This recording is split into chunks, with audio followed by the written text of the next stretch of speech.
अस्सलामुअलैकुम। सलाहुद्दीन अय्यूबी का असल नाम यूसुफ बिन अय्यूब था। वो 1137 या 1138 में तकरीयत मौजूदा इराक में पैदा हुए। उनका ताल्लुक एक कुर्द घराने से था। उनके वालिद का नाम नजमुद्दीन अय्यूब था, जो एक बहादुर और दीनदार शख्स था। जब सलाहुद्दीन की पैदाइश हुई तो उनके वालिद तकरीयत के गवर्नर थे, लेकिन कुछ सियासी वजूहात की बिना पर उन्हें वहां से जाना पड़ा और ख़ानदान मुअस्सल मुंतकिल हो गया। सलाहुद्दीन की परवरिश एक मजहबी माहौल में हुई। उनकी तरबियत न सिर्फ जंगी मैदान के लिए की गई, बल्कि दीनी और इल्मी तालीम भी दी गई। उन्होंने कुरान और हदीस, फिक्का और इस्लामी तारीख का गहरा मुताला किया। उनकी शख्सियत में शुजाअत के साथ साथ हिल्म, आजिज़ी, दियानत और इंसाफ जैसी खूबियां भी शामिल थी। सलाहुद्दीन अय्यूबी ने सबसे पहले नूरुद्दीन जंगी के ज़ेरे साया काम किया। नूरुद्दीन एक नेक और बाअमल मुसलमान हुक्मरान थे, जिनका मकसद सलीबियों को शिकस्त देकर बैतुल मुकद्दस को आज़ाद करवाना था। नूरुद्दीन ने सलाहुद्दीन को बहुत करीब से देखा और उनकी काबिलियत को पहचाना। वो अक्सर कहा करते थे, ये लड़का एक दिन इस्लाम का बड़ा सिपाही सालार बनेगा। 1164 में नूरुद्दीन जंगी ने मिस्र में फातमी हुकूमत के खिलाफ फौजी मुहिम रवाना की। उस मुहिम में सलाहुद्दीन अय्यूबी को भी शामिल किया गया। मिस्र उस वक्त सियासी इंतशार और अंदरूनी खलफशार का शिकार था। बिलाखिर सलाहुद्दीन ने फातमी खिलाफत को ख़त्म कर दिया और 1171 में मिस्र पर अपनी हुकूमत कायम की। उन्होंने मिस्र में सुन्नी खिलाफत को बहाल किया और वहाँ इस्लाहात नाफिज की। सलाहुद्दीन ने मिस्र को मरकज बनाकर एक ताकतवर इस्लामी रियासत की बुनियाद रखी। उन्होंने शाम, हिजाज, यमन और शुमाली अफ्रीका के बाज़ इलाकों को भी अपने ज़ेरे नगीह कर लिया। उनका सबसे बड़ा मकसद बैतुल मुकद्दस को सलीबियों से आज़ाद कराना था। सलाहुद्दीन अय्यूबी की सबसे बड़ी और तारीखी कामयाबी 1187 ईस्वी में जंगे हतीन थी।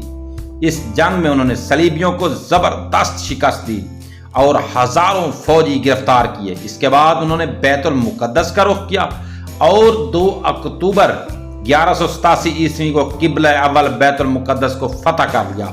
यही वो शहर था जो 88 साल से सलीबियों के कब्जे में था।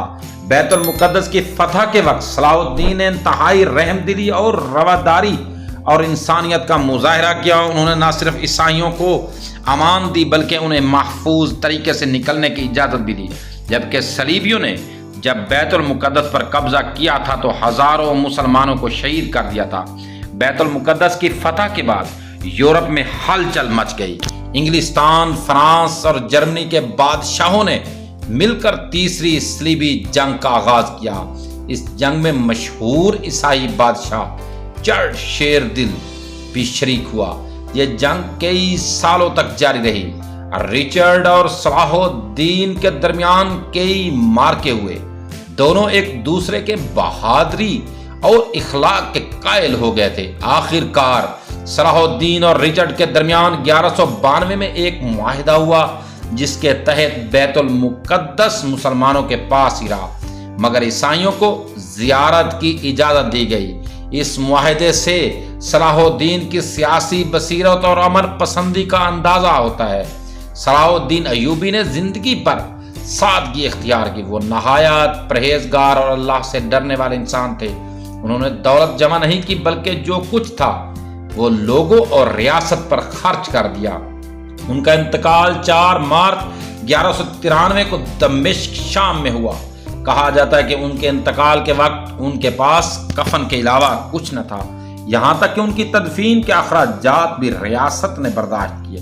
उनका मकबरा दमिश्क में आज भी मौजूद है और मुसलमानों की मोहब्बत और अकीदत का मरकज है।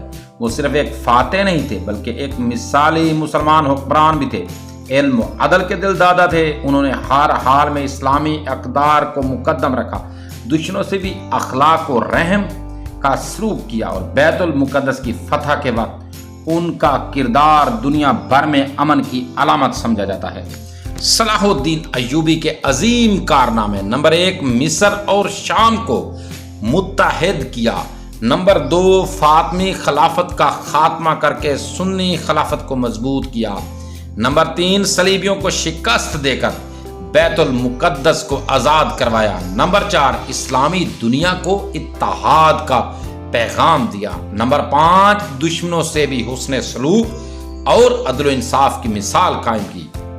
आज जब मुसलमान दुनिया इंतशार का शिकार है, हमें सलाहुद्दीन अय्यूबी जैसे लीडर की जरूरत है। इनकी जिंदगी हमें इत्तेहाद, कुर्बानी, दयानतदारी, अदल और खुदा तरसी का सबक देती है। उन्होंने अपनी जिंदगी दुनिया के लिए नहीं बल्कि दीन इस्लाम और उम्मत मुसलमा के लिए वक्फ कर दी। प्यारे दोस्तों, अगर आपको ये वीडियो अच्छी लगे, वीडियो को लाइक जरूर करें। अगर चैनल पर है तो चैनल को सब्सक्राइब जरूर करें। सदका जारिया समझकर इस वीडियो को दूसरों तक शेयर करें।